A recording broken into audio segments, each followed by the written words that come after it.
Bonjour à toutes et à tous. Merci beaucoup d'être avec nous aujourd'hui. Nous avons entendu ce matin Olivier Nataf qui nous disait que nous sommes au bout d'un système aujourd'hui et Jean Tirole qui nous expliquait comment les sciences économiques peuvent nous aider dans le secteur de la santé et pourquoi est-ce qu'elles auraient beaucoup d'intérêt à développer plus de travaux dans le secteur du médicament. Et dans la première table ronde qui nous rassemble ce matin, nous aurons le plaisir de nous poser la question de comment réinventer la régulation du médicament. Nous aurons avec nous ce matin Corinne Blachier-Poisson, qui est vice-présidente d'Amgen France et présidente de l'Agifarm, l'association des laboratoires américains en France. Monsieur Dominique Libaud, qui est directeur de l'École nationale supérieure de sécurité sociale, président du Haut Conseil pour le financement de la protection sociale et ancien directeur de la sécurité sociale. Monsieur Philippe Bouilloux, qu'on ne présente plus, mais que je présenterai quand même, qui est président du Comité économique des produits de santé. Margaret Kyle, qui est professeur d'économie et titulaire de la chaire Propriété intellectuelle et marché des technologies au Mines ParisTech. Pierre Dubois, qui est professeur de sciences économiques et directeur du centre de santé de TSE. Et Jean-François Brochard, qui est président de Roche France et qui est également président de la commission croissance, régulation et politique conventionnelle OLEM. Et pour celles et ceux qui ne me connaissent pas, je suis Juliette Moisset, je suis directrice des opérations économiques au LEM. Cette table ronde ensemble se déroulera en 3 temps.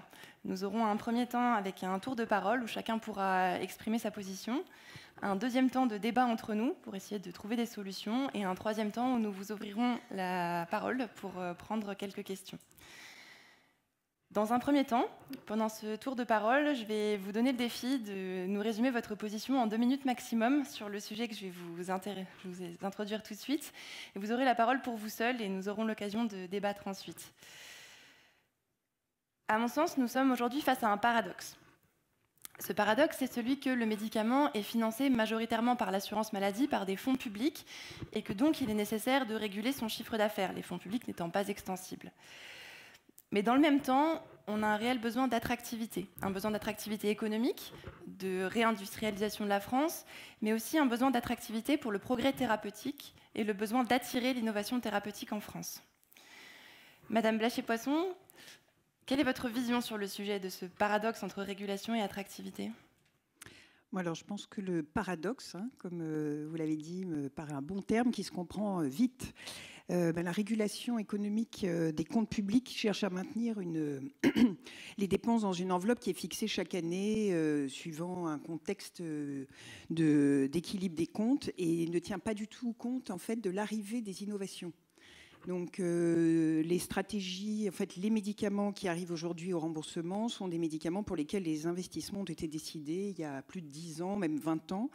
Et comme en général, ils arrivent de manière très très soutenue depuis plusieurs années, parce que quand on regarde là, le niveau de nouvelles entités de substances actives sur le site de l'EMA, on voit que depuis 2015, nous sommes à un rythme de 30 à 40, voire 50, plus de 50 substances actives l'année dernière. Donc, ceci est complètement indépendant de la politique des comptes publics. Donc, je pense que là, déjà, on voit bien qu'il y a une tension qui se fait entre cette enveloppe et cette arrivée massive d'innovation. Deuxièmement, au sein de cette enveloppe, il y a une deuxième tension qui se crée, c'est celle entre le financement de ces innovations et le financement de la relocalisation industrielle. Parce qu'on a bien vu à l'occasion de la pandémie, on a beaucoup discuté de sécurité sanitaire et du fait que beaucoup de productions de médicaments anciens ont été relocalisés dans des pays à bas prix. Et donc, il est maintenant l'objectif de l'État est de ramener ces industries, ces producteurs en France, avec nécessairement des politiques de prix qui doivent être plus favorables pour couvrir les prix et donc revoir la politique de prix de ces médicaments. Donc là-dessus, ce qui était un outil clairement de gain et d'économie au sein de l'enveloppe devient maintenant un outil de politique industrielle, donc ça va créer une tension. Et là-dessus, je rajoute les tensions inflationnistes sur le coût des médicaments, qui va être notamment qui va impacter et les innovations, mais notamment ces médicaments à relocaliser. Donc, un troisième niveau de tension au sein de cette enveloppe. Voilà, je pense. On voit bien la fusée avec ces 3 étages. Merci beaucoup. Monsieur Dominique Libault, vous qui vous intéressez particulièrement au financement de la protection sociale et avez quelques expériences dans la régulation du système de santé, quelle est votre vision sur le sujet ? Alors d'abord, si on avait été avant la crise sanitaire, elle aurait été plus optimiste parce qu'avant la crise sanitaire, les comptes sociaux étaient proches de se rééquilibrer. On pouvait dégager des marges de manœuvre pour l'avenir, pour un certain nombre de sujets, dont le vieillissement de la population, dont je me suis un peu aussi occupé et qui continue de m'importer énormément, mais aussi l'innovation du médicament. Et la crise sanitaire est passée par là et aujourd'hui, on est dans une situation beaucoup plus compliquée. Beaucoup plus compliquée sur les finances sociales, mais sur les finances publiques aussi en général, parce que je crois que personne ici ne peut remettre en cause l'idée que sur le long terme, on ne peut pas accumuler de la dette sans arrêt, de la dette publique, et la remontée des taux d'intérêt nous le rappelle aussi. Donc, grosso modo, il faut équilibrer effectivement, et notamment notre système de solidarité. Ça, je crois que personne ne le remet en cause. Ensuite, on pourrait, dans le système de santé, dire il y a des secteurs dans lesquels on pourrait faire plus d'économies. Bon, mais la situation actuelle apparaît compliquée, l'hôpital, les déserts médicaux et tout ça. Et pour autant, quand on regarde notre taux de dépenses de santé par rapport au PIB, on est relativement élevé par rapport aux autres pays, avec des résultats sanitaires globaux tout à fait corrects, mais enfin d'autres pays peuvent être inspirants sur l'efficience du système de santé. Je crois qu'on a un vrai sujet à continuer à travailler sur l'efficience du système. Je crois que la grande critique qu'on peut porter à notre système de régulation, c'est son court-termisme. C'est le fait que la loi de financement, d'une certaine façon, mais certainement aussi ce qui est arrivé après donc la crise financière 2008-2010 au niveau européen, a amené à se concentrer sur le court terme et à rechercher des économies de court terme. Et évidemment, le sujet, par exemple, du prix du médicament était des leviers assez faciles à mobiliser pour des économies de court terme. Et je pense que le sujet le plus important, c'est de retravailler sur le long terme, en anticipant effectivement l'innovation thérapeutique, mais aussi les besoins sociétaux, le vieillissement, mais aussi les questions d'efficience du système, comment on travaille mieux ensemble. Et je crois que c'est absolument, c'est le mouvement fondamental qu'il faut faire si on veut réussir à concilier l'innovation et l'accès aux soins, sujet qu'évoquait Jean Tirole en début de réunion. Merci beaucoup. Monsieur Philippe Bouilloux, vous intéressez-vous particulièrement au prix du médicament. Quelle vision avez-vous de ce paradoxe entre régulation et attractivité ? Oui, bonjour à tous et à toutes. J'avais envie de reformuler là, le paradoxe. Moi, je reformule le sujet de la manière suivante. La tâche du régulateur est compliquée.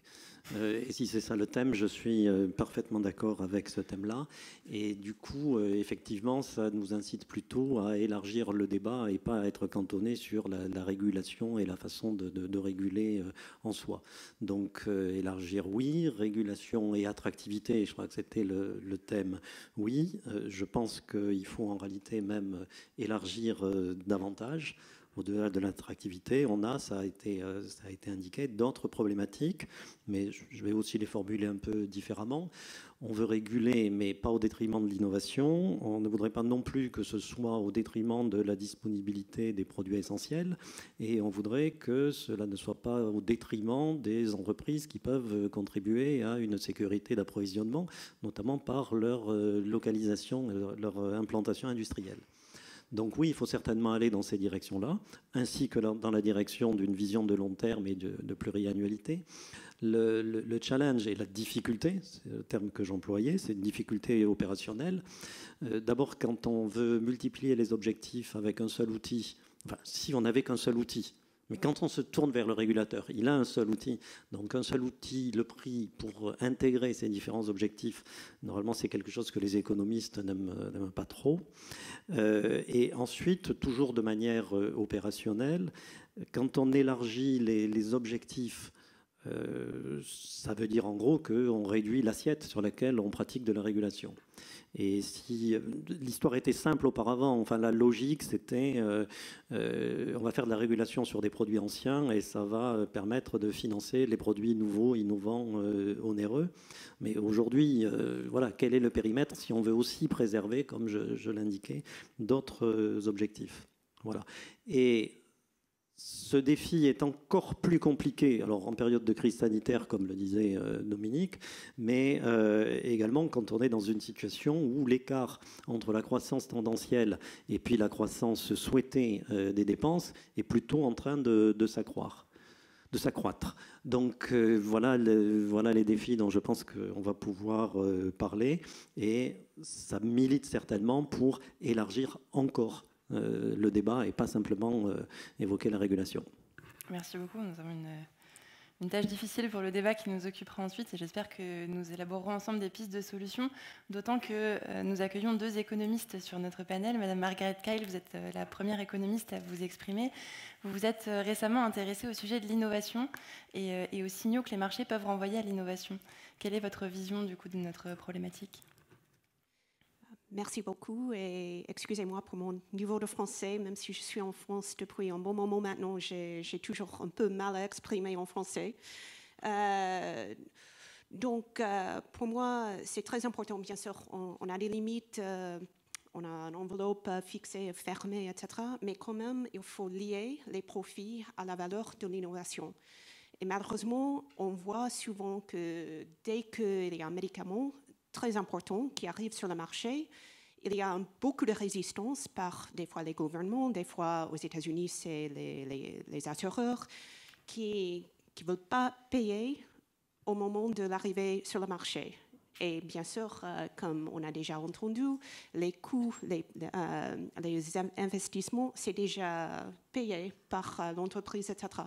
On a vu récemment avec les vaccins, cette résistance manifestée par le désir d'invalider ou supprimer les brevets pour les vaccins.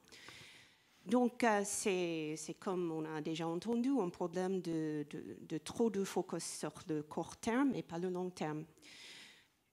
Donc, il faut payer plus pour les innovations très importantes. En même temps, il faut payer moins pour les innovations moins importantes. Et malheureusement, en France, on voit qu'il y a, à mon avis, trop de dépenses pour les médicaments qui ne méritent pas les prix comme ça. Il y a trop peu d'utilisation des génériques, malgré le fait que c'est mieux maintenant qu'il y a 10 ans, mais quand même, il y a toujours un peu de travail. Et aussi trop de dépenses pour les médicaments avec des marques, donc pas officiellement généralisées, mais pas du tout innovants non plus. Voilà. Merci beaucoup. Monsieur Pierre Dubois, vous êtes également économiste et vous avez étudié divers sujets. Vous avez apporté votre expertise économique sur divers sujets récemment. À vous entendre, le micro va démarrer tout seul, ne vous inquiétez pas. Bon, merci beaucoup. Oui, on a. Alors, les chercheurs, les économistes travaillent beaucoup sur des sujets de régulation, notamment à Toulouse, parce que notre spécialité, c'est l'économie industrielle. Et quand j'entendais Monsieur Bouillou parler de la difficulté de la régulation, moi, du point de vue du chercheur, je comprends, parce qu'on essaie de modéliser l'effet de ces régulations et quelles sont les régulations optimales, et c'est extrêmement compliqué. Alors c'est très compliqué parce qu'on sait que le prix des médicaments innovants est hyper important pour attirer les investissements, pour faire que les investissements futurs et qui nous apporteront des innovations très importantes arrivent sur le marché. Donc voilà, le prix sert de signal très important pour l'industrie. Mais en même temps, comme l'expliquait Margaret, on a un problème de sunk cost, c'est-à-dire qu'une fois que les investissements sont faits, il y a toujours la tentation du régulateur d'exproprier quelque part l'innovateur et de demander des prix plus bas. C'est ce qu'on fait avec raison dans certains cas, mais qu'il faut savoir utiliser de façon adéquate. Et ce qui est compliqué dans notre environnement, notamment en particulier en France, c'est qu'on est en Europe. On a beaucoup d'avantages à être en Europe. On a un système européen d'autorisation de mise sur le marché qui nous permet d'économiser des coûts d'autorisation de mise sur le marché, c'est-à-dire quand on n'a pas besoin de faire des marches dans chaque pays. Mais l'inconvénient de ce système européen, c'est que chacun se compare. On a des systèmes de prix de référence qui font que tous les pays comparent leurs prix aux autres pays.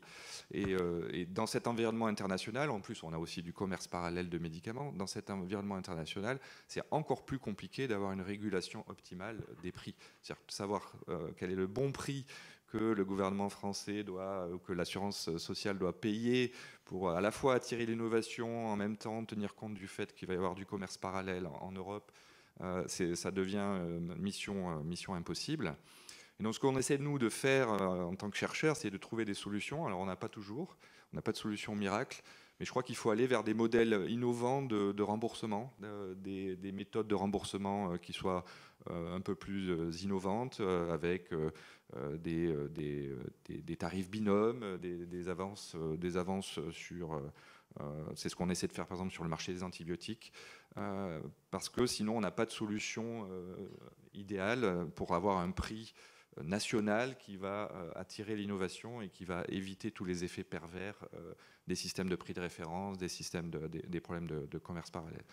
Donc voilà, je voulais dire qu'on a besoin de plus de travaux sur ces sujets-là et aussi de solutions innovantes qui vont être compliquées à mettre en œuvre et donc c'est pour ça qu'on a besoin aussi de discussions avec les différents partenaires, les industriels, les gouvernements, les régulateurs pour essayer de mieux comprendre ces systèmes et aussi les faire comprendre. Pas simplement publier des articles dans des revues académiques, mais aussi faire comprendre ce que ça veut dire et quelles sont les meilleures solutions. Merci beaucoup. Monsieur Jean-François Brochard, vous êtes président de la commission croissance, régulation, politique conventionnelle au LEM. Donc nous avons souvent l'occasion de discuter de ces sujets, mais je serais ravie de vous entendre sur notre problématique du jour.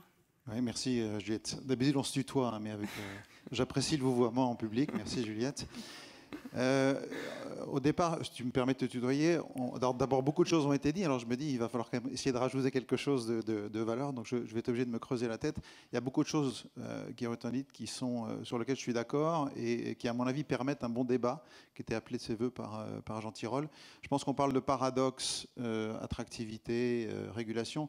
Moi je pense que le vrai paradoxe ce serait une régulation qui produit de l'attractivité, ce qui ne veut pas dire que c'est pas possible, mais il faut vraiment se creuser la tête là-dessus. Je crois que par nature c'est difficile de concilier. Il y a une première dimension qui a déjà été évoquée, qui est en fait cette tension entre des bénéfices court terme qui seraient l'équilibre des comptes et puis des bénéfices long terme qui sont ceux de l'attractivité. Ensuite, je crois qu'il faut qu'on se dise de quoi on parle quand on parle d'attractivité. J'aime beaucoup la manière dont Jean Tirole en fait, a positionné l'attractivité en termes d'écosystème. On se focalise souvent sur la partie industrielle. Certes, elle est importante, mais elle n'est pas prédominante.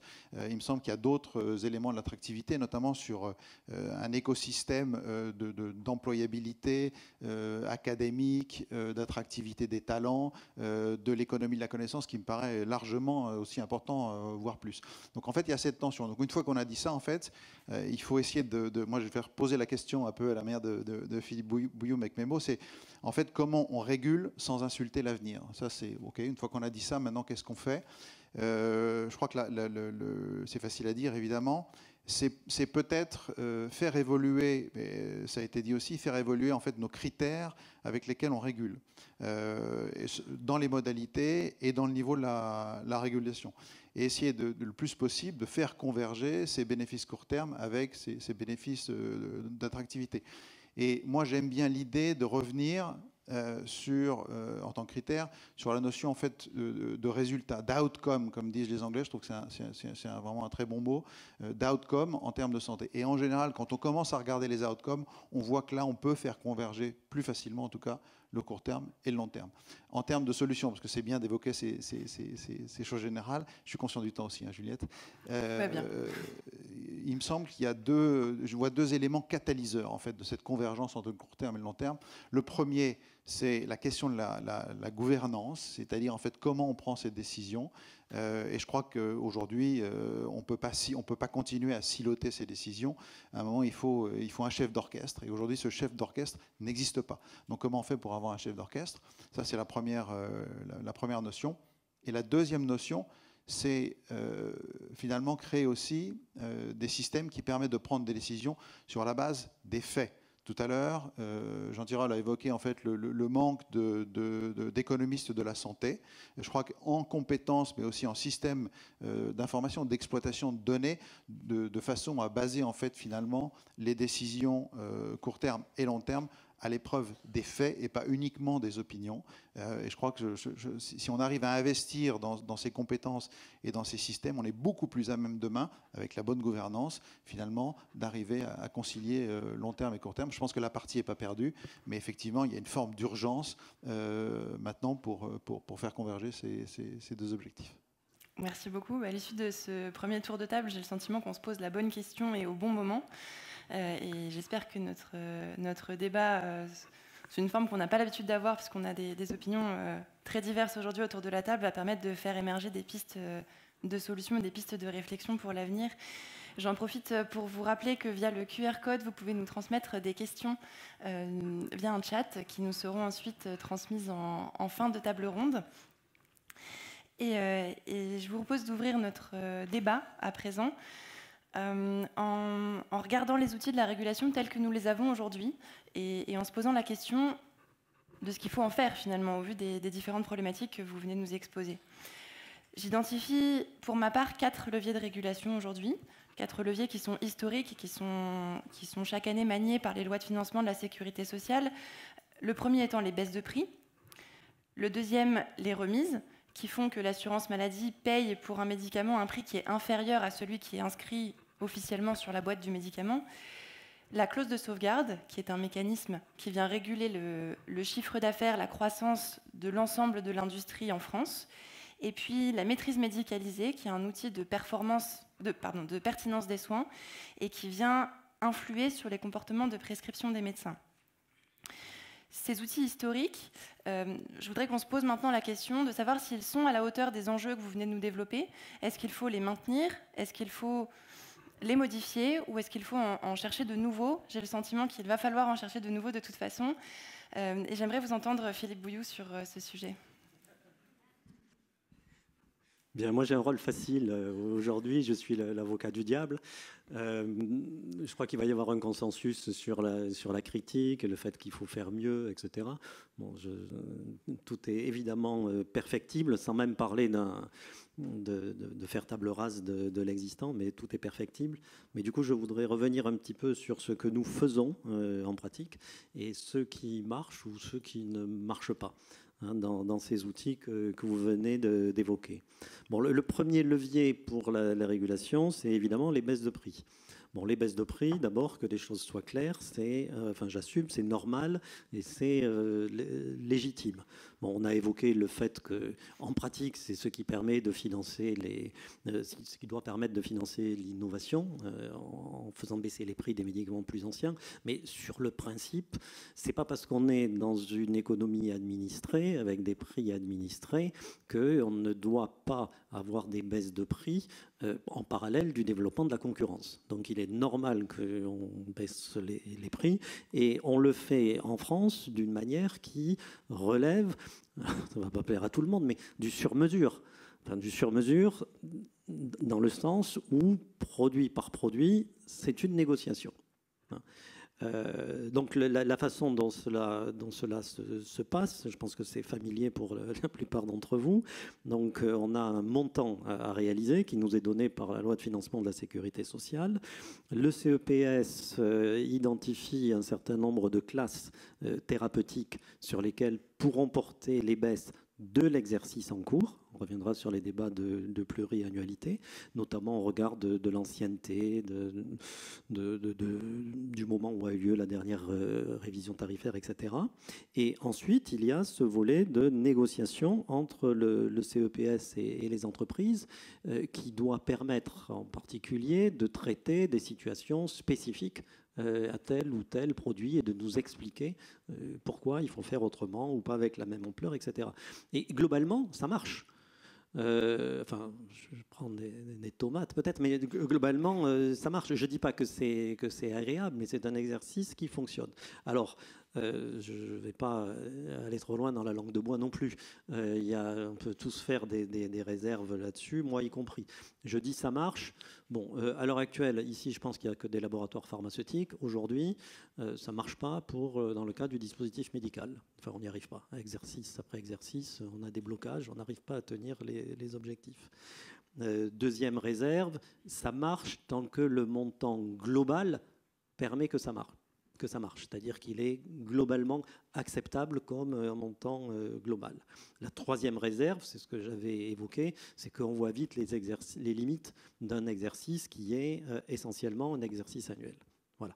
Avec un horizon annuel. À ces réserves près, on a un levier auquel on ne doit pas renoncer et un levier qui, globalement, peut fonctionner. Je vais juste m'arrêter un instant. J'aimerais bien entendre nos économistes sur ce sujet des baisses de prix et je vous redonnerai la parole ensuite sur les leviers suivants. Pierre Dubois, je crois que vous avez étudié ces sujets plus particulièrement récemment.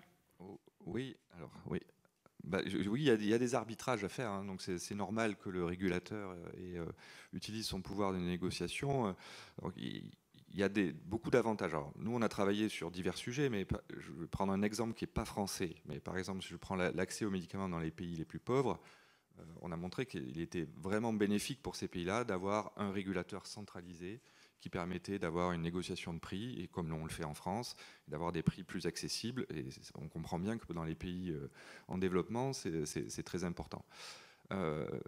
Après, dans des pays comme la France, il faut faire attention. C'est-à-dire qu'une régulation, on a un pouvoir de marché, pouvoir d'achat, c'est important, parce que c'est quand même un pays important, la France, pour un labo pharmaceutique. On n'est pas le Luxembourg, quoi. On a une grande population, etc. Donc on arrive à avoir des prix négociés qui sont relativement faibles. Mais le problème, c'est que nos prix sont effectivement parfois trop faibles par rapport à d'autres pays. Et donc ça crée parfois des problèmes d'accès, des délais qui sont plus ou moins stratégiques, hein, du côté des industriels, qui vont d'abord entrer sur les marchés les plus lucratifs européens, donc du nord de l'Europe ou d'autres pays qui veulent payer plus cher que les Français. Donc on a rien sans rien, c'est-à-dire qu'il y a un arbitrage. Ça crée aussi parfois des problèmes d'accès, même pas simplement à l'innovation, mais aussi dans le futur, lorsque les médicaments sont installés, même quand il y a des génériques, des problèmes d'accès, lorsqu'on a des problèmes d'approvisionnement, des problèmes de choc sur l'offre. Si la demande mondiale est trop forte par rapport aux capacités de production, les producteurs vont servir d'abord les pays qui payent les prix les plus élevés. Donc il y a un coût qui n'est pas vraiment toujours bien perçu sur le problème d'accès aux innovations qui sont retardées, ou des problèmes d'approvisionnement plus tard, ça arrive dans le cas de générique, et de pénurie, qui ont un coût. Alors, c'est clair que l'arbitrage optimal, d'un point de vue d'économiste, c'est pas il faut payer absolument le prix que l'industrie va demander pour avoir une sécurité d'approvisionnement parfaite, etc.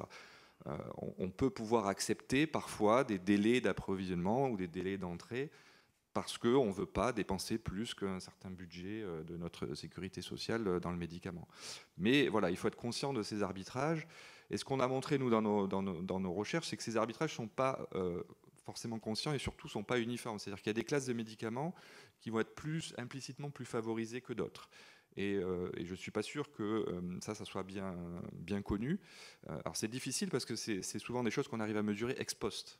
C'est très difficile ex ante de savoir quel va être l'impact de notre prix sur les délais d'approvisionnement futurs pour une certaine classe de médicaments anticancéreux ou antidiabétiques ou autres, ou pareil pour le générique. Donc voilà, je dirais qu'il faut tenir compte de ces arbitrages aussi dans la régulation. Je suis sûr que c'est quelque chose dont le CPS est conscient, hein, mais c'est difficile à faire et je pense qu'il faut qu'on en tienne mieux compte. Merci beaucoup. Juste avant de redonner la parole à M. Bouillou, Margaret Kell, je crois que vous avez travaillé sur le signal prix dans le secteur du médicament. Est-ce qu'il fonctionne bien, le signal prix, dans le secteur du médicament par rapport éventuellement à d'autres secteurs que vous avez pu étudier ? Non, c'est ça, je ne crois pas.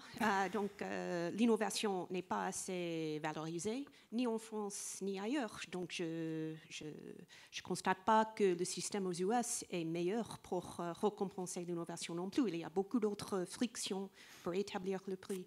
Mais négocier le prix d'un médicament, c'est tous les 3 ans à peu près,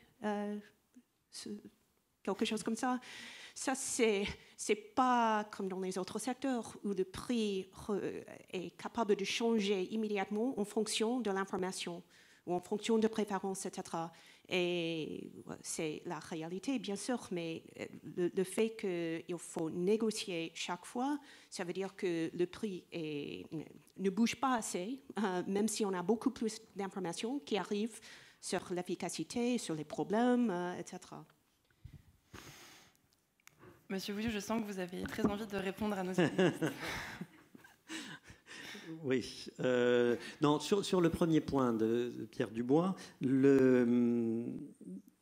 on a basculé tout de suite sur la question du niveau de prix. Moi, j'étais sur la régulation dans un sens plus étroit, qui était les leviers pour faire des économies après la tarification. Alors que le point que vous souleviez était un point plus général et qui commence par quel est le niveau de prix que l'on fixe initialement. Mais ça, pour moi, c'est un débat qu'on peut traiter ensuite. Mais je n'étais pas parti dans cette direction.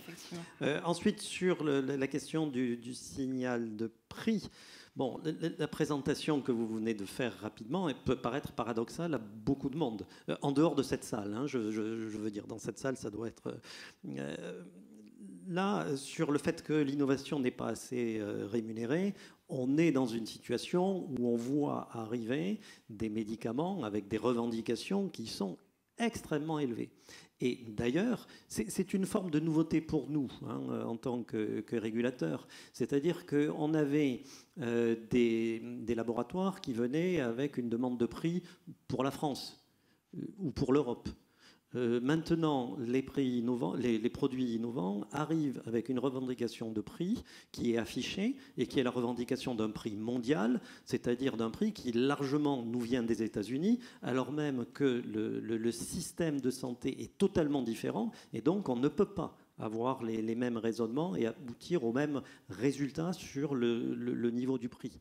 Donc je comprends bien l'argument, hein, et je sais quelle est la réflexion derrière sur le fait qu'on ne retrouve pas dans les niveaux de prix la différenciation que l'on a dans l'évaluation de l'apport thérapeutique des médicaments. Mais formulé brièvement, ça arrive aussi un côté un peu paradoxal de dire que l'innovation n'est pas assez rémunérée. Voilà, je m'arrête là, après je reprendrai sur les leviers. Sur l'évolution des prix, je crois que Jean-François, tu avais des propositions, parce qu'on se tutoie maintenant. tu as capté les signaux faibles. En fait, de nouveau, là, on continue de raisonner avec une enveloppe fermée, donc on fait avec ce qu'on peut, avec ce qu'on a, mais on est bien d'accord qu'en fait, qu'on a au départ un problème de capitalisation initiale. C'est-à-dire qu'il faut, peut-on se reposer la question en fait de la pertinence de l'utilisation d'un certain nombre de ressources en santé. Ça vaut toujours le coup d'élargir le débat, hein, ça avait été appelé de nos voeux. Moi, je continue de m'interroger sur un certain nombre d'investissements que notre pays fait en matière de santé. Alors, il y a des exemples emblématiques, je ne veux pas agiter un chiffon rouge, mais 5 milliards d'euros dépensés dans le transport sanitaire, à aucun moment on se pose la question, à part évidemment de la valeur sociale de confort, que je ne nie absolument pas, mais face à d'autres investissements, on peut se poser la question, c'est quoi la valeur en santé de cet investissement-là? Et c'est peut-être en fait ces critères-là qu'il faut utiliser pour se dire, sur l'enveloppe en général. Ensuite, sur le financement, effectivement, on reviendra dans la deuxième table ronde sur ce sujet plus en détail. Ça me tenait à cœur parce qu'évidemment, quand on parle de prix, c'est forcément dans une enveloppe. Alors effectivement, je suis entièrement d'accord avec le président Bouillou. Ça marche même très très bien. C'est même d'une efficacité, voire d'une efficience qui est absolument incroyable. Cette régulation en France, elle fonctionne parfaitement. Évidemment, elle a des effets secondaires sur le long terme. Quand on regarde les questions de prix, en fait, moi, je suis assez d'accord avec ce que dit Philippe Bouillot. Je pense qu'on arrive finalement à trouver des accords, et ces accords sont acceptables. Je crois que c'est un peu irréaliste d'imaginer qu'on puisse avoir tous les bénéfices du système américain et puis tous ceux du système français. Donc je crois que c'est d'accord. Ce trade-off-là, il est acceptable, et je crois qu'on arrive finalement à des positions raisonnables à un certain moment donné. On a tenté aussi dans l'accord cadre d'accélérer ça, de donner de la visibilité. La notion de prix, elle a un avantage avantage, c'est qu'elle peut être prévisible. Pour un industriel, ça c'est quelque chose d'important, notamment quand les règles sont assez bien décrites. Ça c'est vraiment important que ce levier-là soit utilisé. On évoquait aussi, alors peut-être c'est la question d'après, mais sur les remises. La remise, c'est aussi c'est un outil qui à la fois est très efficace, que ça permet en fait d'amener les innovations sur le marché. Évidemment, on joue un petit peu sur la cohérence européenne parce qu'on sait qu'on affiche un prix vis-à-vis de nos collègues européens qui ne sont pas les prix réels, et il est possible qu'ils jouent le même jeu. Donc en fait, là aussi, ça amène une question beaucoup plus générale sur la cohérence européenne. Et tout à l'heure, je parlais de gouvernance. Je crois qu'il faudrait aussi, idéalement, évidemment, une gouvernance européenne, mais prenons les problèmes les uns après les autres. Moi, je trouve qu'aujourd'hui, ces leviers ils fonctionnent dès lors qu'ils sont prévisibles. Et ensuite, les négociations se passent, mais on arrive quand même à sortir les produits. Je crois que M. Libaud, vous souhaitiez intervenir avant de passer sur les remises éventuellement. Peut-être juste dire, d'abord, moi je partage l'idée effectivement qu'il faut regarder globalement, parce qu'on a une dépense finie, l'impact sur la santé finalement, parce que c'est ça le sujet final, c'est qu'est-ce qui est le plus utile dans la dépense publique et ce qu'on peut éventuellement économiser. Je me permets de rappeler juste, ce qui ne va pas dans le sens forcément de ce qui est dans la salle, mais c'est quand on regarde nos sujets en matière de résultats en santé, ce qui est frappant, c'est les inégalités en santé en France qui sont très fortes. Et vraisemblablement, tout ce qui est du domaine de la prévention, tout ce qui est du domaine du travail, même social santé, si j'ose dire, est extrêmement important. Et beaucoup d'économistes de la santé vont nous dire que c'est là que c'est le plus intéressant et qu'on aura les plus grands bénéfices dans l'amélioration de la santé des gens. Et par ailleurs, ces différences d'espérance de vie en santé et d'espérance de vie, d'ailleurs, en bonne santé, sans incapacité, qui sont aussi assez fortes en France, gênent un certain nombre de réformes. Par exemple, on sait tous qu'on va avoir le sujet de la retraite à 65 ans. Et c'est vrai que quand vous avez des différences très considérables sociales, d'espérance de vie en bonne santé, on comprend que ce soit compliqué pour une partie de la population qui a à peu près effectivement 5 ans d'espérance de vie en bonne santé, éventuellement après 65 ans, alors que certains ont 15 ans.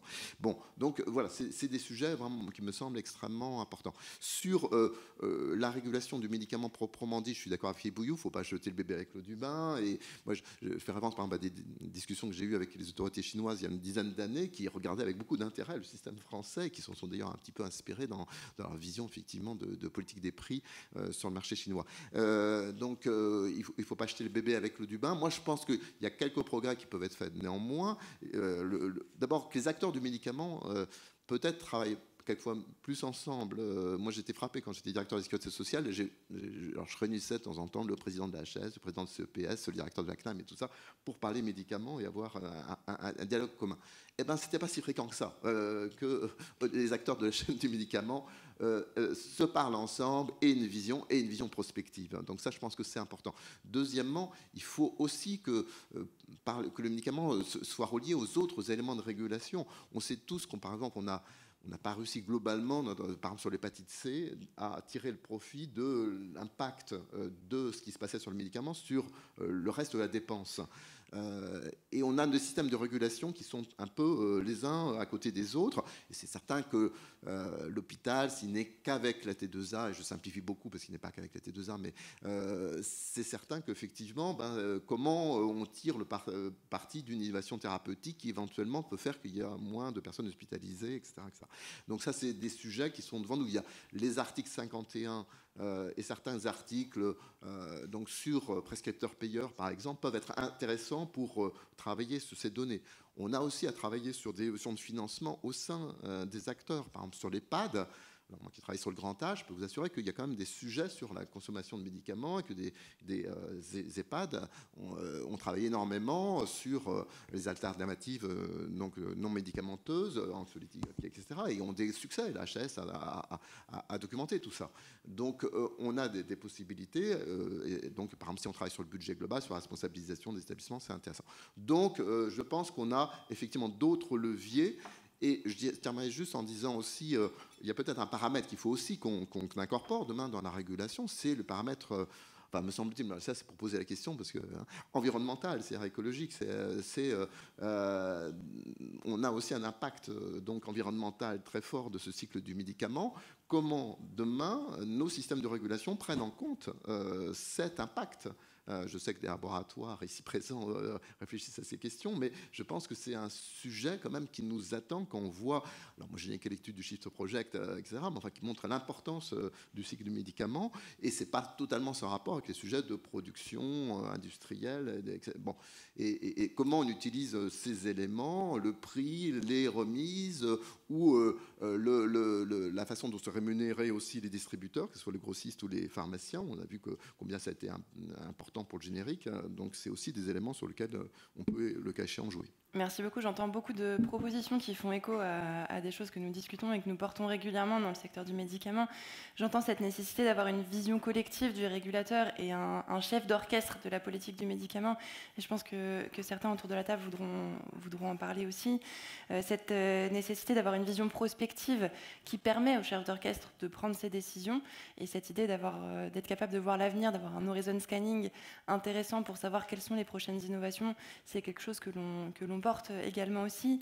Et je vous entends aussi sur la question de tirer les conséquences du médicament dans le système de soins, avec cette vision que le médicament fait évoluer les pratiques et qu'il faut en tirer les conséquences, et éventuellement qu'on mesure ces conséquences au fur et à mesure de la vie du médicament. Et je crois, Madame Blachier-Poisson, que vous aviez quelques éléments à nous partager. On m'appelait Corinne aussi. Hein. J'essaie d'avoir un traitement équitable de la table. Alors, en effet, il y a un vrai sujet qui est autour, alors on appelle ça la maîtrise médicalisée ou la médicalisation de la performance du médicament. Parce qu'en fait, depuis tout à l'heure, on parle beaucoup d'outils purement financiers. Et en fait, l'objectif d'un médicament, c'est de soigner et d'améliorer la qualité de vie, la quantité, et allonger l'espérance de vie. Donc, il y a des critères sanitaires sur lesquels on évalue le médicament. Et je trouve que dans cette régulation, la place de cette maîtrise médicalisée a tendance à être un peu limitée, très limitée au fil des années. Vous l'avez bien dit, monsieur, par exemple, il y a un certain nombre d'études qui ont été faites dans d'autres pays, je pense à l'Allemagne, qui a montré que l'introduction d'une classe de médicaments dans des maladies inflammatoires très sévères, chroniques, notamment en rhumatologie, avait permis, sur un certain nombre d'années, de diminuer le nombre de lits d'hospitalisation en rhumatologie. Et ce gain d'efficience, on ne l'a pas opéré en France, pour des raisons qui ne sont pas à discuter ici.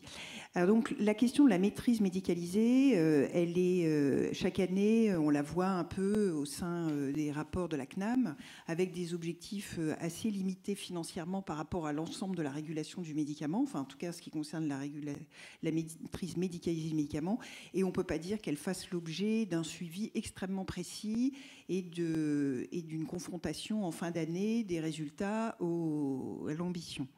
Autre point, donc là je pense qu'il y a en effet quelque chose qui donnerait du sens aussi aux médecins et aux patients, parce que tout ça reste quand même assez complexe en dehors de cette enceinte. Hein. Alors peut-être si on s'arrête un peu sur ce sujet-là, comment est-ce qu'on pourrait mieux travailler sur la maîtrise médicalisée ? Est-ce que certains d'entre vous peut-être auraient des pistes de réflexion ? Comment mieux associer le médicament à la maîtrise médicalisée et à l'évolution des prescriptions de façon générale ? Peut-être je peux dire un mot là-dessus. Je crois qu'en France, on a fait beaucoup de progrès. On a introduit les rémunérations sur objectifs de santé publique pour les médecins qui fonctionnent. Donc, si je prends le cas de l'antibiorésistance, par exemple, c'est un des objectifs qui est donné aux médecins. On a pas mal diminué les prescriptions d'antibiotiques un peu excessives grâce à ces objectifs. Et je pense qu'on est en train d'améliorer les objectifs du médecin en lui incorporant des objectifs de prévention aussi. C'est-à-dire que dans ces objectifs, il y a de la prévention, et c'est sûr que ce n'était pas un objectif naturel du médecin lorsqu'il reçoit un patient, ou simplement le patient vient avec des symptômes, et l'objectif de la visite, c'était de traiter ces symptômes. Maintenant, on a ces objectifs de prévention qui sont mieux incorporés, et je pense que ça, c'est une bonne chose. Il faut continuer à insister, à investir sur la prévention, parce qu'on sait que ça fait économiser à long terme beaucoup d'argent. Ça fait économiser des dépenses futures, et on a besoin de ces économies. Si je voulais rebondir sur les inégalités, je crois que les inégalités, c'est un sujet vraiment important et qui touche beaucoup dans la société sur divers sujets, sur l'éducation, sur plein de thèmes. Sur la santé, les inégalités d'accès, c'est quelque chose qu'il faut absolument traiter. Mais je crois qu'il ne faut pas opposer les innovations et les inégalités et le fait qu'on veuille rémunérer très fortement certaines innovations, parce que les innovations sont des facteurs de réduction des inégalités. À long terme, ces innovations-là vont devenir des médicaments génériques, vont devenir des thérapies beaucoup moins chères. Alors à court terme, elles peuvent être très chères, mais il faut bien les financer. Mais à long terme, elles vont forcément réduire les innovations. Si je prends l'exemple des thérapies géniques, peut-être dans 10 ans, mes enfants auront accès à des thérapies qui permettront de guérir leur cancer du foie que Steve Jobs n'a pas pu guérir, bien qu'il était le plus riche, des personnes les plus riches du monde. Donc ça, c'est un facteur de réduction des inégalités de façon intertemporelle qui est très important, et je crois qu'on ne se rend pas assez compte de cette... Alors bien sûr, on a des questions budgétaires dont il faut tenir compte, mais l'aspect intertemporel est devenu quelque chose d'important, et je pense qu'on a aussi des progrès à faire sur la multi-annualité des budgets, et je crois que le CPS est conscient de ça. Effectivement, ça fait partie des sujets qui seront particulièrement discutés dans la table ronde suivante. Je crois que Jean-François et M. Bouilloux, vous souhaitiez réagir, je ne sais pas dans... Oui.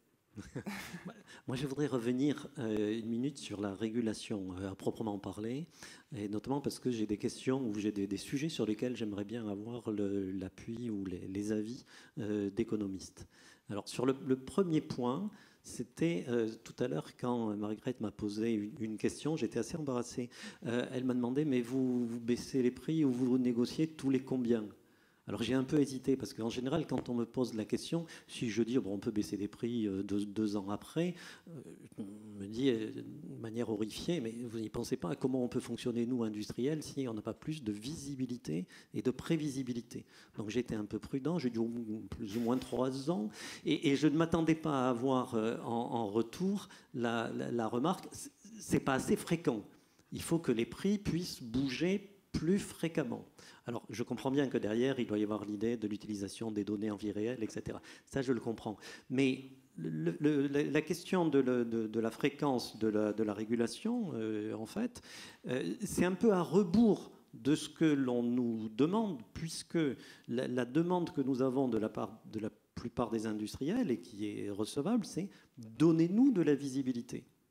Et d'ailleurs, ce que nous faisons, c'est que lorsqu'il y a une démarche d'investissement en Europe et notamment en France, de la part d'industriels, eh bien on considère que ça nous donne à nous, régulateurs, de la visibilité, notamment en termes d'approvisionnement, et qu'on peut le rémunérer, entre guillemets, notamment sous forme de stabilité de prix qui est étendue.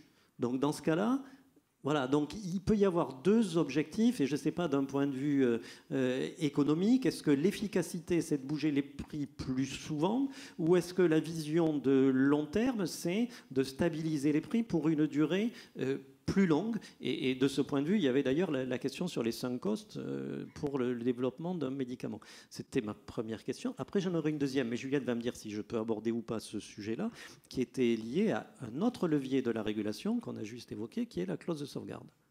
Alors, la clause de sauvegarde, c'est un point très important qu'il va falloir qu'on évoque. Je propose que Margaret vous réponde et qu'on prenne votre question ensuite. Oui, je ne veux pas dire que le prix doit bouger tout le temps dans une façon aléatoire.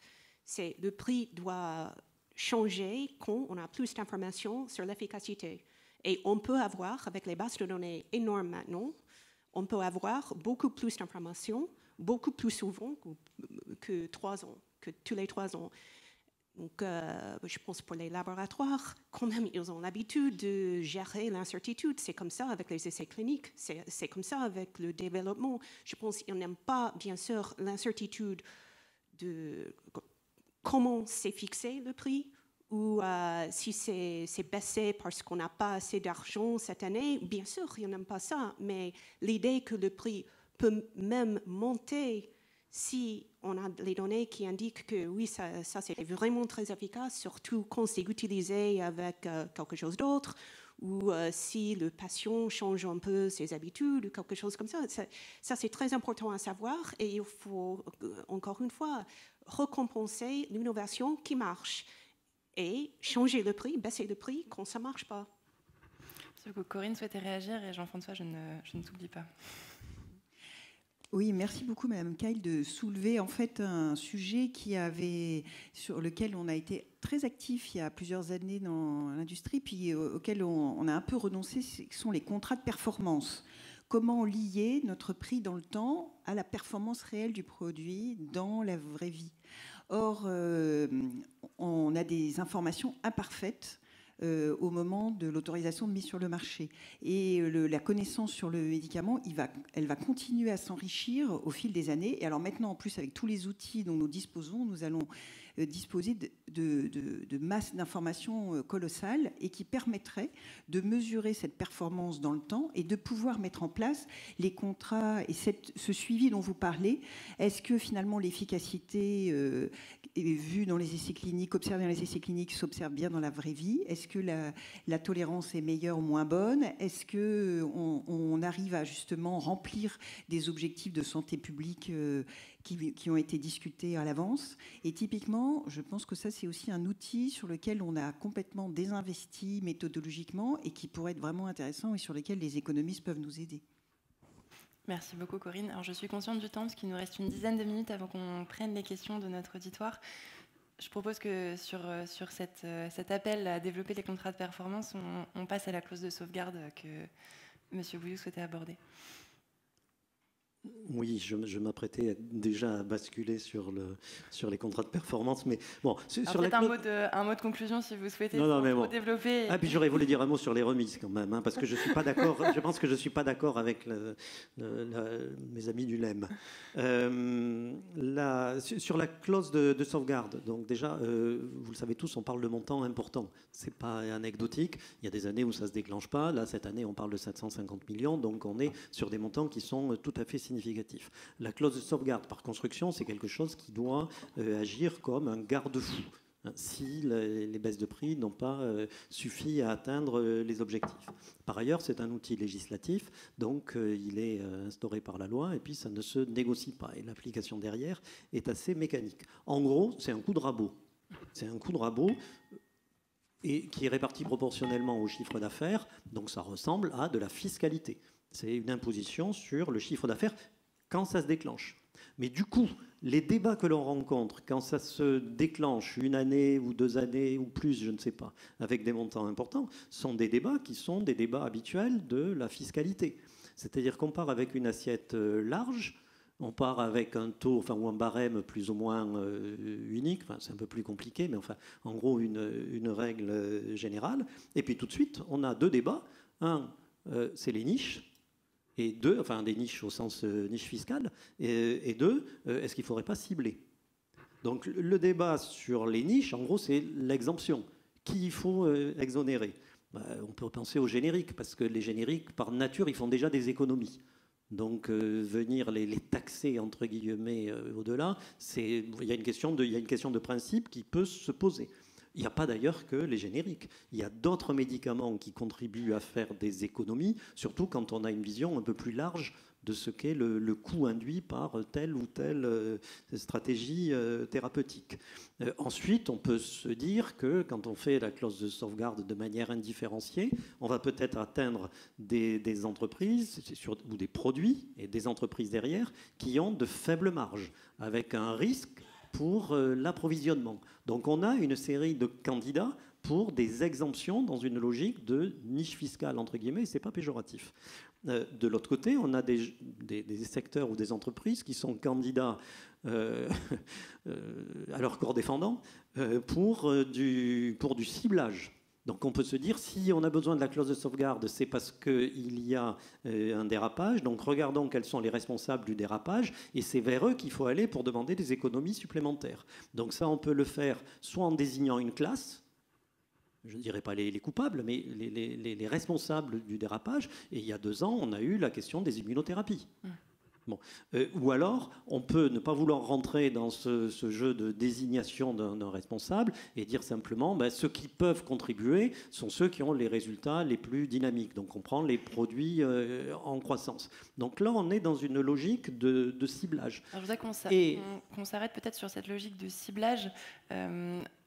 la question, c'est, quand on parle d'une classe qui est en dérapage, on sous-entend que cette croissance qui est forte n'est pas légitime ou n'est pas souhaitable quelque part. Est-ce que c'est ça? Ne me faites pas dire ça.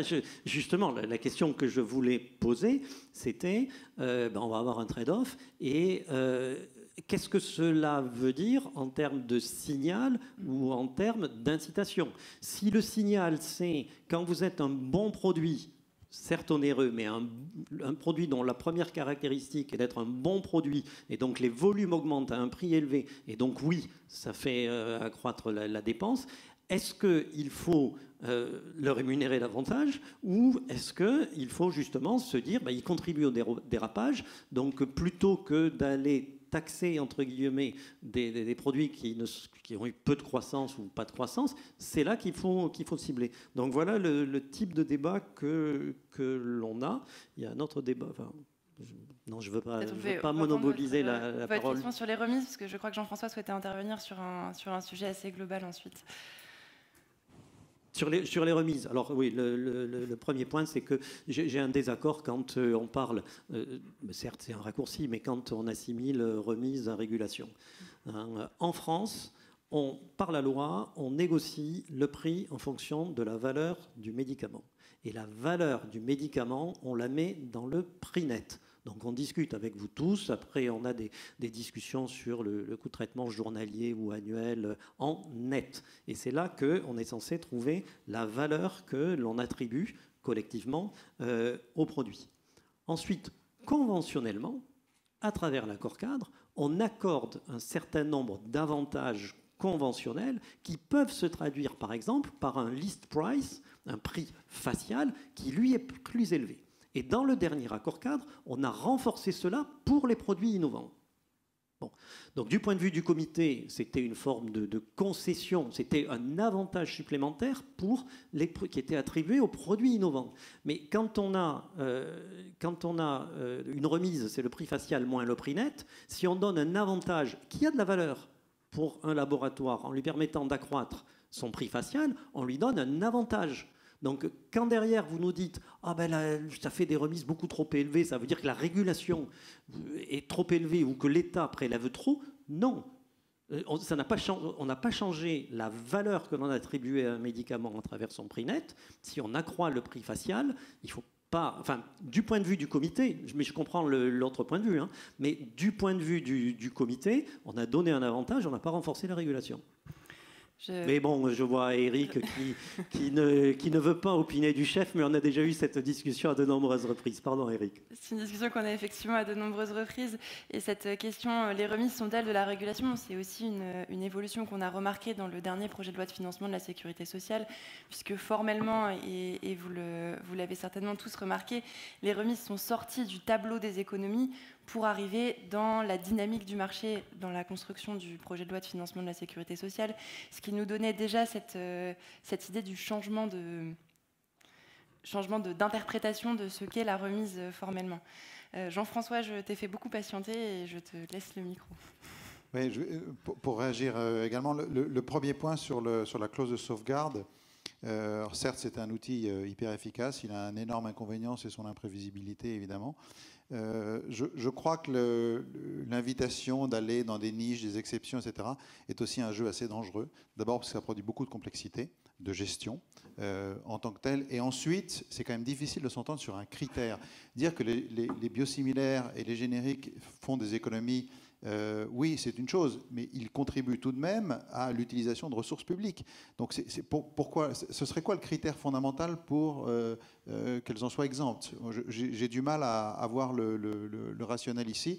Et ensuite, quand vous rentrez un peu dans la complexité de certains mécanismes, prenez un laboratoire qui, pour certaines classes, est en croissance très forte et pour d'autres en croissance très faible, enfin de forte décroissance, vous auriez une moyenne. Donc, ce laboratoire, comment vous le considérez? C'est difficile de faire ligne par ligne de produit. Donc moi, je crois que si on accepte le principe d'une clause de sauvegarde qui est une taxe collective, on est d'accord. Je crois qu'il faut en jouer le jeu collectif.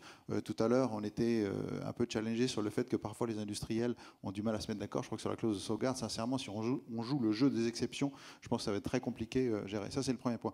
Ensuite, j'aimerais, sur les contrats de performance, Cette idée de passer à une mesure dynamique de la valeur du médicament, je crois qu'il faut vraiment qu'on passe plus de temps. Et là, il y a vraiment un investissement stratégique sur nos autoroutes de données, sur la capacité à les exploiter, etc., où il faut qu'on aille plus loin. Il y a des exemples, moi j'en ai un en tête, où nous avons un accord avec le CEPS qui va moduler la remise annuelle concédée en fonction en fait, de l'utilisation en vie réelle avec un très large échantillon dans les hôpitaux français. C'est pas parfait, certes, on est encore sur les moyens, pas tout à fait sur le résultat, tout ça est vrai, mais enfin ça va dans le bon sens et je pense qu'il faut vraiment qu'on investisse. S'il y a vraiment un sujet collectif sur lequel il faut qu'on se mette d'accord, parce que plus on pourra documenter cette valeur, plus ce sera facile aussi d'aborder la question de la capitalisation de l'enveloppe et de voir un petit peu plus loin et donc de résoudre ce paradoxe ou cette tension entre court terme et long terme. Je crois que M. Bouillou, vous souhaitez réagir. Je propose que vous réagissiez rapidement. Ensuite, je voudrais donner la parole à M. Libaud pour revenir sur un sujet qu'il a évoqué tout à l'heure, qui était la régulation écologique, et avoir un peu plus de détails sur sa vision des choses. Et on passera ensuite aux questions de la salle. Oui, sur les contrats de performance, ma première réflexion, c'est que c'est le sujet sur lequel, a priori, tout le monde est d'accord. Ça va dans le bon sens, il faut le faire. Bon.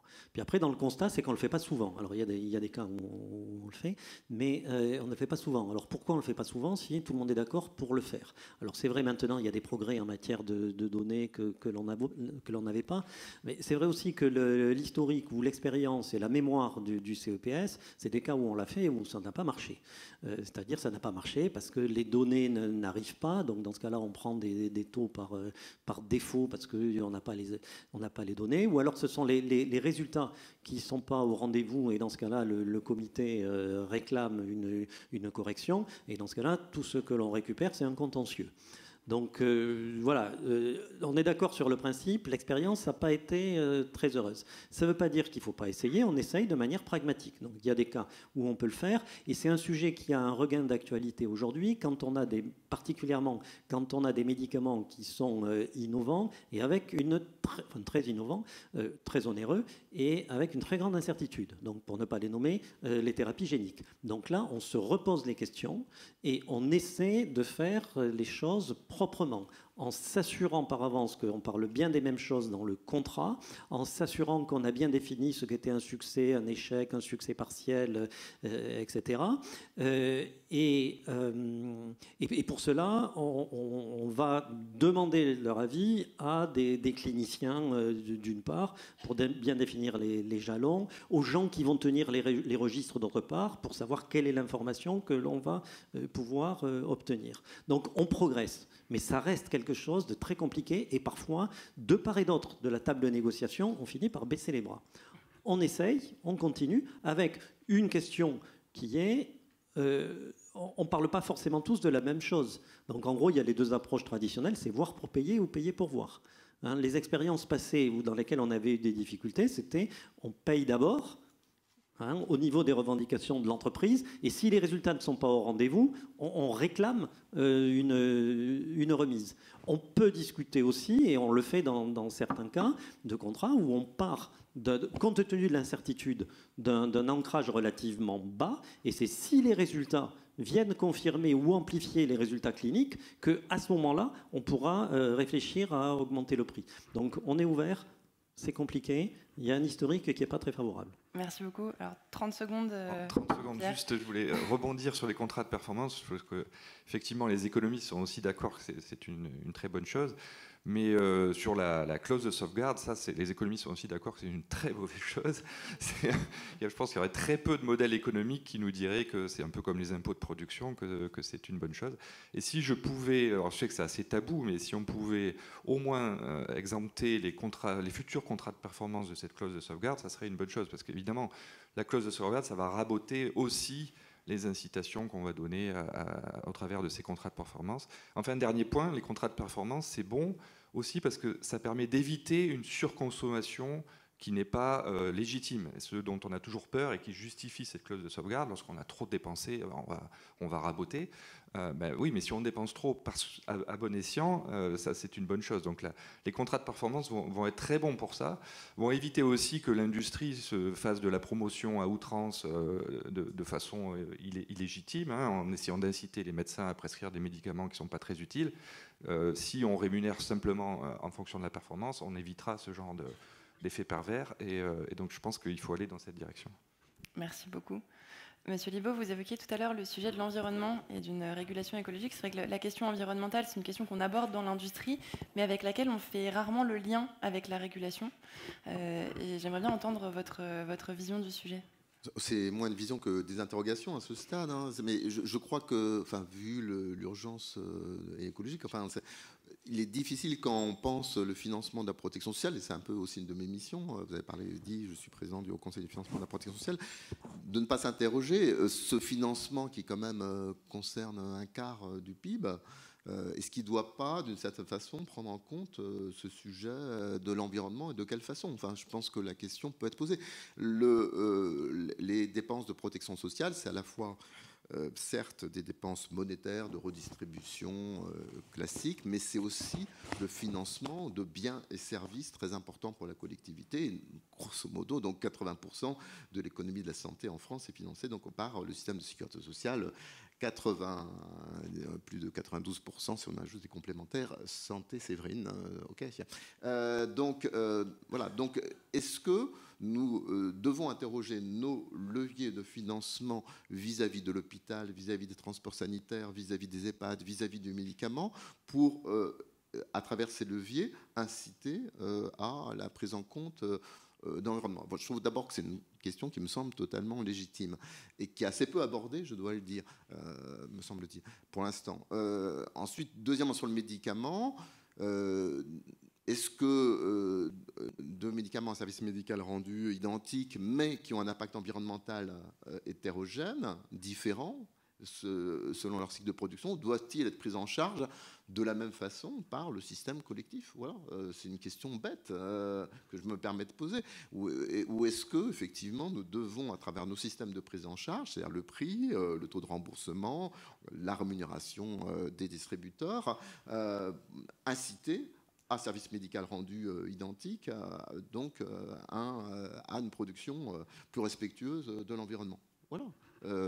Ensuite, je pense que c'est une question qui me semble souhaitable d'aborder assez rapidement vu l'urgence environnementale, et il me semble qu'on a la chance justement d'avoir pas mal de leviers en fait. Donc je pense qu'il serait bien effectivement de réfléchir collectivement là-dessus. Et déjà l'incitation. Alors moi je pense qu'il y a des liens avec l'incitation quand même à produire en France. Enfin je le dis nettement parce que les indications qu'on a donnent l'impression effectivement que le respect, enfin disons l'impact carbone est quand même plus fort dans certains modes de production. Bon, mais je suis très peu prudent là-dessus parce que j'ai peu d'études, et puis évidemment le coût du transport et tout ça.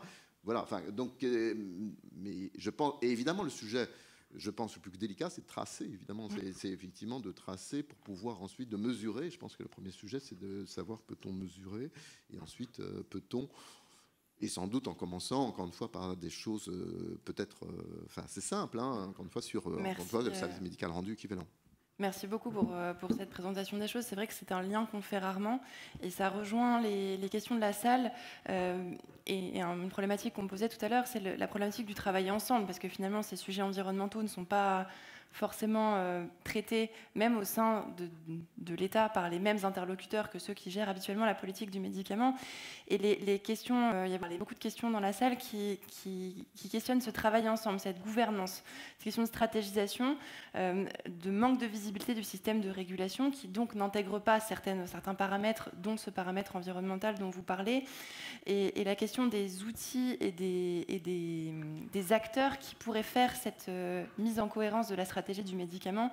Alors la salle évoque la future agence d'innovation en santé. Pourrait-elle avoir ce rôle de chef d'orchestre et d'introduire ces nouveaux leviers, de piloter ces nouveaux leviers d'une loi de programmation en santé? Est-ce que l'un d'entre vous souhaite réagir sur ce sujet de la gouvernance et du bon interlocuteur pour cette gouvernance globale? Juste un élément rapide. Moi, je suis totalement en phase avec les préconisations du Haut Conseil pour l'avenir de l'assurance maladie sur une loi, disons, de santé publique, une loi de programmation, enfin, une vision qui nous permettrait de réfléchir à 5 ou 10 ans sur les besoins et les perspectives du système de santé et les innovations, encore une fois, les besoins populationnels, et de travailler à l'évolution anticipée à la fois de l'organisation de l'offre, mais aussi de la façon dont on voit la répartition de la dépense publique. Je crois que notre système souffre énormément d'un défaut d'anticipation, oui, au jour d'aujourd'hui. Là, je vois sur le vieillissement de la population de façon évidente, et enfin, il y a bien sûr le défi de l'innovation du médicament, mais on a d'autres défis, on le sait, très cruciaux. Bon, évidemment, les crises sanitaires, mais donc le défi du vieillissement. Et je suis obligé de dire que j'ai l'impression que quelquefois, on est simplement donc on voit une crise après l'autre, on gère l'urgence, et pas assez, effectivement, l'anticipation globale du système. Et je pense que l'ensemble doit se parler, effectivement. Bien sûr, l'hôpital, la ville, le médicament, dans tout ceci. Et donc, on doit, effectivement, sortir d'une vision cloisonnée, parce que je parlais d'efficience, et je suis persuadé que c'est en grande partie en travaillant mieux ensemble, l'ensemble des acteurs, qu'on travaillera sur l'efficience du système. Merci. Corinne, tu souhaitais réagir? Oui, en complément, en effet, un travail ensemble, mais puisqu'on parle de l'agence de l'innovation, en tant qu'industriel, nous sommes, et c'est en rapport avec ce que disait Jean Tirole tout à l'heure, la question de la gouvernance. Nous avons déjà une agence qui s'appelle l'HAS, qui évalue nos médicaments et qui en évalue le caractère innovant et le bénéfice par rapport aux thérapeutiques actuelles, la SMR. Donc maintenant, si nous avons une agence de l'innovation, il faut absolument bien articuler le travail entre ces deux agences. Ne pas rajouter une nouvelle agence qui va définir sa mission indépendamment de celle de l'HAS. Et il est absolument indispensable qu'il y ait une refonte du système et des zones de responsabilité de chacune. Sinon, on va rajouter une couche au millefeuille, sachant que nous avons déjà évalué que l'industrie pharmaceutique interagit avec à peu près 12 institutions, donc on n'appelle pas de nos voeux une 13e, si c'est juste pour rajouter une contrainte et un temps passé et des arbitrages entre ces différentes structures. Je pense que ça, c'est un sujet de gouvernance très très important et pour les pouvoirs publics et pour nous. Merci. Autre question de la salle sur un sujet qu'on a longuement abordé tout à l'heure, la clause de sauvegarde qui tend à évoluer vers une taxe structurelle et qui est liée dans la question avec un sujet qu'on abordera ensuite, qui est la capitalisation du marché du médicament et du financement. Quelle est votre vision de cette évolution de la clause de sauvegarde vers une taxe structurelle? Philippe Bouilloux, vous nous en avez donné quelques éléments tout à l'heure. Je ne sais pas si l'un d'entre vous souhaite réagir. Est-ce qu'il s'agit d'un quelque chose de bénéfique ou pas? Pierre Dubois, vous nous aviez dit que non. Non, moi je vois pas trop l'intérêt, mais bon, je sais qu'elle existe depuis longtemps et encore une fois, de point de vue normatif d'un économiste, on ne comprend pas l'existence d'une clause de sauvegarde.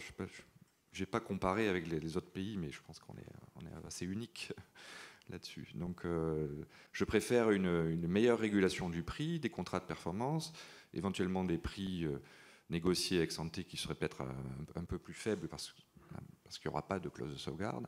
Mais cette clause de sauvegarde, elle est assez difficile à justifier du point de vue économique. Alors, Monsieur Bouilloux et Jean-François, tu pourras avoir le mot de la fin. Oui, donc en principe, c'est une clause de sauvegarde, donc elle n'a pas vocation à être quelque chose de structurel. Bon. Si elle le devient, c'est qu'il y a une difficulté, mais ça nous renvoie à la question plus large qui est quelle vision on a de la dynamique spontanée des dépenses et de la dynamique qui socialement est acceptable. Parce que si l'écart devient de manière un peu structurelle très important, bon, il faut se poser des questions. Qu'est-ce que la vraie tendance et qu'est-ce que la société est prête à financer? Et ensuite, si jamais on se contente de laisser le système fonctionner aujourd'hui, pour ne pas avoir la clause de sauvegarde, ce que nous recommandent les économistes, il faut avoir dans ce cas-là plus de baisse de prix. Or, les baisses de prix, il faut qu'elles soient acceptables. Et comme je le disais tout à l'heure, si c'est sur une assiette qui se réduit, on va venir vers les entreprises en demandant des baisses qui vont être assez brutales, même si on met un peu de pluriannualité dedans. Donc on a ce sujet-là. Et dans l'intervalle, si on se retrouve avec ces deux instruments de régulation qui sont côte à côte ou qui s'ajoutent l'un à l'autre, là, on a, et là aussi c'est pour les économistes, une question de concurrence entre nos outils, parce que derrière, il y a une logique d'incitation. Si on veut privilégier, et c'est plutôt notre position, évidemment, les baisses de prix, parce que c'est quelque chose qui est, je le disais un peu, du sur-mesure, qui peut prendre en compte des considérations spécifiques et qui pourrait, si on progresse, intégrer de la visibilité, de la pluriannualité. Si on sait que derrière, il va y avoir une clause de sauvegarde pour à peu près le même montant, quelle est l'incitation à conclure conventionnellement cet accord de prix un peu sur mesure? Alors certes, il y a dans la LFSS des mécanismes incitatifs pour que les entreprises qui ont accepté conventionnellement des baisses de prix, etc., aient une forme d'exemption, mais je ne sais pas si c'est au niveau du sujet. Voilà, donc on en doute un peu. La vraie question, c'est le montant global et l'écart et comment va évoluer l'écart entre la tendance spontanée des dépenses et ce qui est acceptable par la société. Si jamais cet écart est important, parmi les difficultés liées à la clause de sauvegarde, il y a les difficultés internes et puis il y a cette question de relation et d'incitation entre clause de sauvegarde législative non négociée et puis baisse de prix conventionnelle négociée. Merci. Jean-François, tu souhaitais avoir un mot? On est d'accord que la clause de sauvegarde, c'est le dernier recours. C'est un mécanisme extrêmement efficace, mais effectivement, l'impact sur l'attractivité, il est absolument délétère. On n'est pas tout à fait les seuls. Il y a d'autres pays qui font ça, malheureusement, mais c'est vrai qu'en France, ce mécanisme-là, notamment récemment, joue particulièrement. Donc le sujet reste en fait l'écart entre le tendanciel physiologique aujourd'hui autour de plus 10%. Et le vieillissement est un des facteurs les plus importants là-dedans. Et puis une enveloppe régulée autour de 1 à 2%. On connaît tous ces chiffres-là. Et effectivement, si on va vers une pérennisation de la clause de sauvegarde, là pour le coup, pour le sujet de cette table ronde sur l'attractivité, là on est sûr qu'on va perdre des plumes. C'est une évidence. Donc non, je ne vais pas laisser dire ça. Non, je ne vais pas laisser dire que le plus 10% est consensuel. Je crois que comme tendanciel. C'est pas ce que je dis. Je dis que c'est la croissance physiologique. Et donc ça doit venir de quelque part. Il y a un besoin de santé qui s'exprime. Et ça a été démontré par les économistes, notamment sur le vieillissement. On voit que l'utilisation... Je ne crois pas que les gens s'amusent à utiliser les médicaments par plaisir. Je crois qu'il y a un besoin qui est à l'origine de l'utilisation de ces médicaments. Et ces besoins-là sont les besoins physiologiques, notamment en raison du vieillissement de la population. Et je vais me permettre d'interrompre nos débats puisqu'on m'a averti que le timer explosait si on dépassait de trop, donc je voudrais éviter qu'on soit tous blessés. Je pense que de nos débats ressort le fait que notre régulation économique aujourd'hui, elle est efficace et qu'elle permet dans une grande mesure de répondre à la problématique de contenir la dépense du régulateur, et que l'appel que j'entends, c'est un appel à plus de dynamisme et plus de clairvoyance quelque part dans cette régulation, de chercher à plus adapter les leviers de régulation à ce qu'on peut mesurer en vie réelle sur le médicament, donc via les contrats de performance, mais pas que. Vous avez eu d'autres propositions sur ce sujet. Et je sens que la deuxième table ronde sera effectivement bienvenue, puisqu'on en arrive très vite à l'idée du besoin et de la question de l'enveloppe est-elle à la bonne taille, et qui sera le sujet de notre deuxième table ronde. Et avant cette deuxième table ronde, je vous propose qu'on prenne collectivement une pause et qu'on se retrouve ici à 11h30 tout à l'heure. Merci beaucoup à toutes et à tous pour... Merci beaucoup. Merci Juliette.